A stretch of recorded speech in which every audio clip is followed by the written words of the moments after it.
तो कैसे स्टूडेंट्स, उम्मीद करता हूँ अच्छे होंगे। कल हमने आपको बताया था कि उत्पत्ति के आधार पर संसाधन कितने प्रकार के होते हैं और संसाधन क्या होते हैं।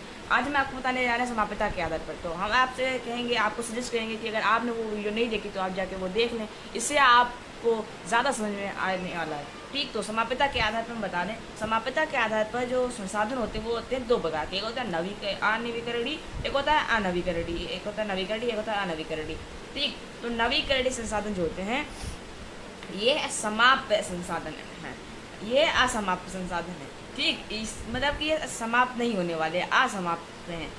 ठीक, ऐसे संसाधन जिनका प्रयोग बार बार किया जा सकता है और वे समाप्त ना हो, नवीकरणीय संसाधन कहलाते हैं। ऐसे संसाधन जिनका प्रयोग हम बार बार कर सकते हैं लेकिन वो समाप्त नहीं होते हैं, खत्म नहीं होते, नष्ट नहीं होते, तो वो नवीकरणीय संसाधन कहलाते हैं। उदाहरण जैसे सौर ऊर्जा ले लीजिए, पवन ऊर्जा ले लीजिए, जल ले लीजिए, वन ले लीजिए। हम वन का बहुत जगह पे इस्तेमाल करते हैं। वन का एक बार इस्तेमाल करने के बाद उससे लकड़ी बनती है, लकड़ी से कोयला बनता है, मतलब ऐसे चलता रहता है। ठीक, तो वो नवीकरणीय संसाधन में आते हैं। अगला है अनवीकरणीय संसाधन। वे संसाधन जिनका प्रयोग एक बार करने पर पुनः पूर्ति करना संभव नहीं, मतलब वो संसाधन जिनका प्रयोग एक बार करने पर उनका प्रयोग दोबारा नहीं किया जा सकता, दोबारा करना संभव नहीं है, तो वह अनवीकरणीय संसाधन कहलाते हैं। उदाहरण हम आपको बताते हैं खनिज तेल और कोयला।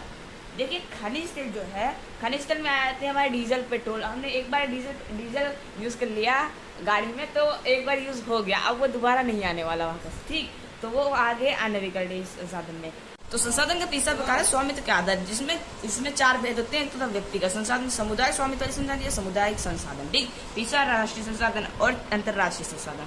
तो व्यक्तिगत संसाधन जिन पर व्यक्ति का निजी स्वामित्व होता है व्यक्तिगत संसाधन कहलाते हैं। निजी स्वामित्व यानी कि खुद का हक, सिर्फ एक इंसान का निजी हक होता है। उदाहरण घर, कार, भूखंड। भूखंड क्या है? भूखंड कहीं पर जमीन है, जैसे खेत है, खेत वगैरह उसी में आते हैं। समुदाय स्वामित्व वाले संसाधन ऐसे संसाधन जो समुदाय के समस्त सदस्यों के लिए समान रूप से उपलब्ध रहे, समुदाय संसाधन कहलाते हैं। ऐसे संसाधन जो समुदाय यानी कि एक ग्रुप है, कहीं कंपनी है, उसमें कुछ ना कुछ होता जरूर है, जो सभी समस्त सदस्यों के लिए, सभी मेंबर्स के लिए समान रूप से हक होता है, सबका एक ही समान रूप से उपलब्ध रहते हैं, समुदाय संसाधन कहलाते हैं।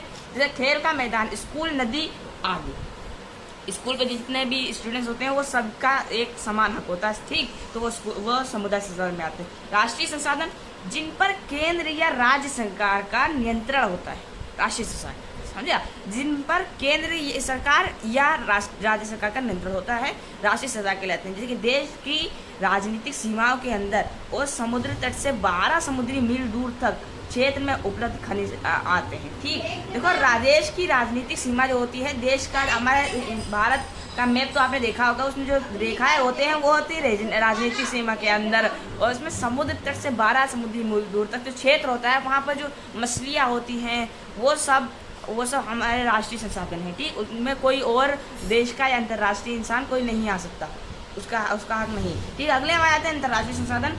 इन संसाधनों को अंतर्राष्ट्रीय संस्थाएं नियंत्रित करती है। जो बाहर के हैं वो भी इस पर हक होता है। ठीक, तट रेखा से 200 समुद्री मील की दूरी अर्थात अपवर्जक आर्थिक क्षेत्र के बाद खुले महासागरीय संसाधनों पर सभी देशों का समान अधिकार होता है। जैसे कि हमारा देश की जो सीमाएं हैं आपने देखी होगी। ठीक, तो उससे 200 मील दूर वहाँ तक जितने भी जो कुछ भी है, और वहाँ से दूर तक, वहाँ से बाहर जो खुला मैदान, खुला सागर है ना, वहाँ पर जो भी मछलियाँ हैं, जो कुछ भी है, वो सब पूरा अंतर्राष्ट्रीय का है। ठीक, सारे देश के बराबर हक है। तो यही तक बताया हमने। अगली बार हम आपको बताएंगे विकास के आधार पर संसाधन। ठीक, तो मिलते हैं अगली वीडियो में। वीडियो अच्छी लगी तो लाइक कर देना, चैनल को सब्सक्राइब कर देना।